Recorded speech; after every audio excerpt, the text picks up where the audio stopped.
શું છે, આ શું છે और એના બેનિફિટ શું છે એ આપણે જાણવા માટે અમદાવાદ ટેક્સી યુનિયન ના પ્રેસિડેન્ટ આપણે વનરાજભાઈ ગઢવીને મળવા આવ્યા છે.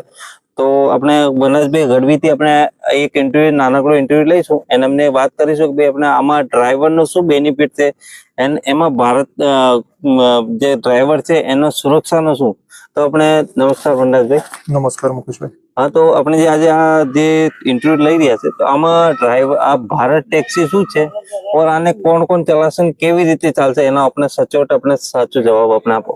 મુકેશભાઈ, પહેલા તો હું ગુજરાત ફર્સ્ટ ન્યૂઝનો ખૂબ ખૂબ આભાર વ્યક્ત કરું છું અને તમે ડ્રાઈવરોના અવાજ માટે જે આ ન્યૂઝ દ્વારા કામગીરી કરી રહ્યા છો એ બદલ તમારો ખૂબ ખૂબ આભાર માનું છું.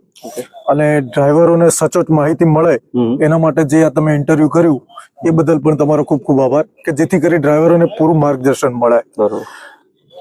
મુકેશભાઈ, આની અંદર ભારત ટેક્સીની ચર્ચા અત્યારે ભારતની અંદર ગુજરાતની સાથે લઈને આખા ભારતની અંદર જોરશોરથી ચાલી રહ્યું છે. તમે પણ જોવો છો અને આપણે બધા સાથે જોઈએ છીએ. ભારત ટેક્સી અમિત શાહે આજથી 4-5 મહિના પહેલા પાર્લામેન્ટની અંદર એનાઉન્સમેન્ટ કર્યું હતું કે ટેક્સીની અંદર એક કોઓપરેટિવ મોડલ લાવશે અને જેની અંદર ડ્રાઈવરોને ડાયરેક્ટ સીધો એનો ફાયદો ડ્રાઈવરોને મળશે. ડ્રાઈવરોને એનો ફાયદો મળશે અને જે ધનાઢ્ય કંપનીઓ, મોટી મોટી કંપનીઓ, કોર્પોરેટ કંપનીઓ પોતાનો જે નફો કમાઈ જાય છે એ નફો સીધો ડ્રાઈવરોને મળે એ રીતનું પ્લેટફોર્મ તૈયાર કરવામાં આવી રહ્યું છે. તો આના માટે પહેલા તો હું તમને એ વસ્તુ જણાવું કે કોઓપરેટિવ અને કોર્પોરેટ આ બેની અંદર તફાવત શું હોય. કોર્પોરેટ ની અંદર શું હોય કે મુકેશભાઈ, કોઈ પણ ઉદ્યોગપતિ હોય, કોઈ પણ વ્યક્તિ હોય એ પોતાનું ફંડ નાખી અને એક પ્લેટફોર્મ તૈયાર કરતા હોય છે અને એ પ્લેટફોર્મ તૈયાર કરી અને માર્કેટની અંદર ચલાવતા હોય છે. તો એની અંદર જે કોઈ ફંડ નાખ્યું હોય એનો નફો તો એ લેવાના જ. એ નફો એનો કાઢવાનો, જેની અંદર શોષણ શું થાય?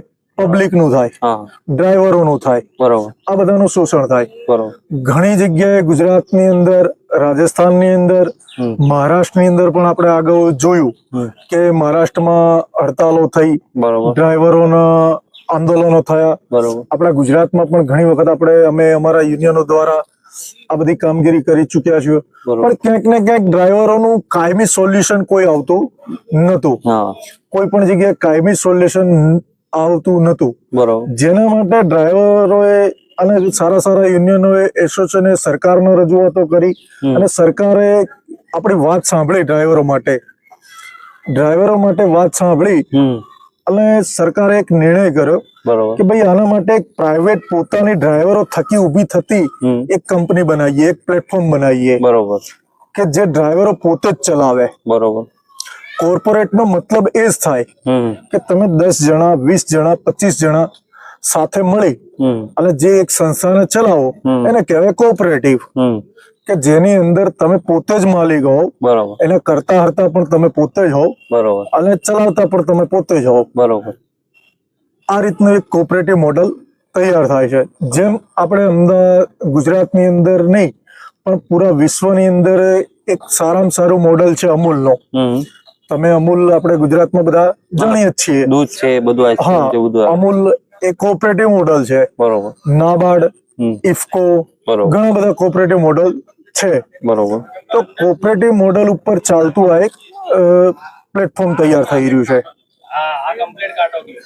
જેની અંદર અત્યારે ભારત સરકાર આપણા ડ્રાઈવરો માટે એક પ્લેટફોર્મ તૈયાર કરી રહી છે કોઓપરેટિવ મોડલ ઉપર, ભારત ટેક્સી. જેની અંદર સરકારનું યોગદાન એટલું જ છે કે સરકાર તમને સરળતાથી આ પ્લેટફોર્મ ચાલુ કરી આપે અને ચાલુ કરવામાં સહાયતા રૂપ થાય. બરોબર છે. એની અંદર કઈ સરકાર એવું નથી કે સરકાર આખી કંપની ઉભી કરશે અને ચલાવશે. ચલાવવાની ડ્રાઈવરને જ છે, ચલાવવાની ડ્રાઈવરોને જ છે, ખાલી ફંડ છે, બરાબર છે, સરકાર આપે. ચલાવવાની ડ્રાઈવરોને જ છે. એટલે આની અંદર ફંડ સરકાર આપે, અથવા તો સરકાર જ્યાં જ્યાં તમને લાગતા વળગતી જે એનાથી બનતી મદદ હોય, કે જેમ કે ફોર એક્ઝામ્પલ માની લો કે કોઈ લીગલ પ્રોસેસ, પેપર વર્ક કરવાનું હોય તો એ સરકાર તમને સરળતાથી કરી આપે, એ તમને ઝડપી કરી આપે પ્રક્રિયા.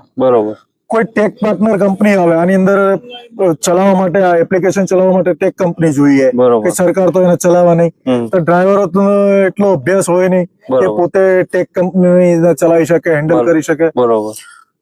આની માટે સરકાર શું કરે કે કોઈ સારી રીતે ટેક કંપની તમને પ્રોવાઈડ કરી આપે, હમ. એ તમને માર્ગદર્શન આપે. બરોબર. અમૂલ આની અંદર ઇન્વોલ્વ છે, બરોબર. નાબાર્ડ આની અંદર ઇન્વોલ્વ છે, બરોબર. ઇફકો આની અંદર ઇન્વોલ્વ છે. તો બરોબર. એના સારા સારા પ્રતિનિધિઓ હમ. કે જે કોઓપરેટિવ સંસ્થાના પહેલા ચલાવી જ રહ્યા છે બરોબર. એ બધા લોકો આની સાથે જોડાઈ હમ. અને આને રન કરી અને આગળ ચલાવે છે.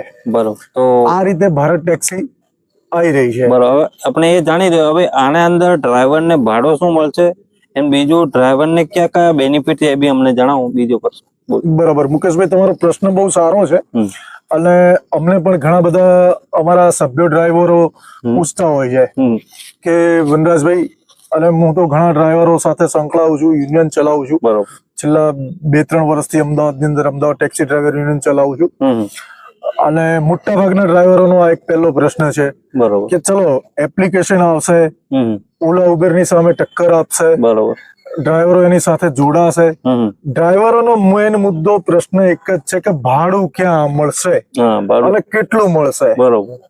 આ એક મોટો પ્રશ્ન છે. બરોબર. તો હું તમારા મીડિયાના માધ્યમથી હમ. ડ્રાઈવરોને જણાવવા માંગુ છું હમ. કે ભારત ટેક્સીની અંદર બરોબર. જે ભાડું મળશે ને હમ. એ ગુજરાત ગવર્મેન્ટના ધારા ધોરણ મુજબ બરોબર. નક્કી કરેલું જ ભાડું મળશે. બરોબર. બીજું, હમ.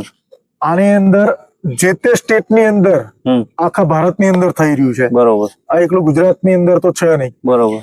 જે તે સ્ટેટની અંદર હા. જે તે સ્ટેટનું ભાડું નક્કી કરેલું હશે ને બરોબર. એ ભાડું આ ડ્રાઈવરોને મળશે. બરોબર. ગુજરાતની અંદર જો નક્કી કરેલું હશે જે ભાડું હમ. એ મળશે.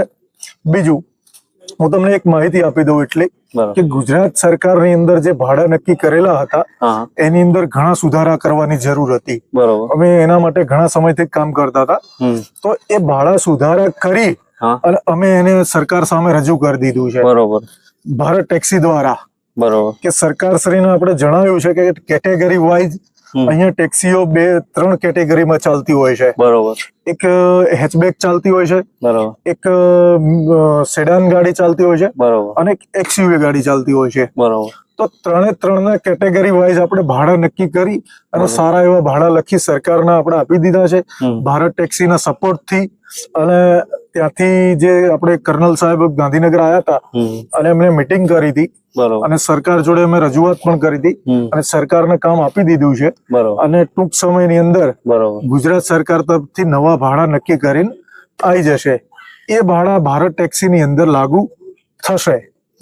બીજી આપણે વાત એવી હતી કે ભાઈ જે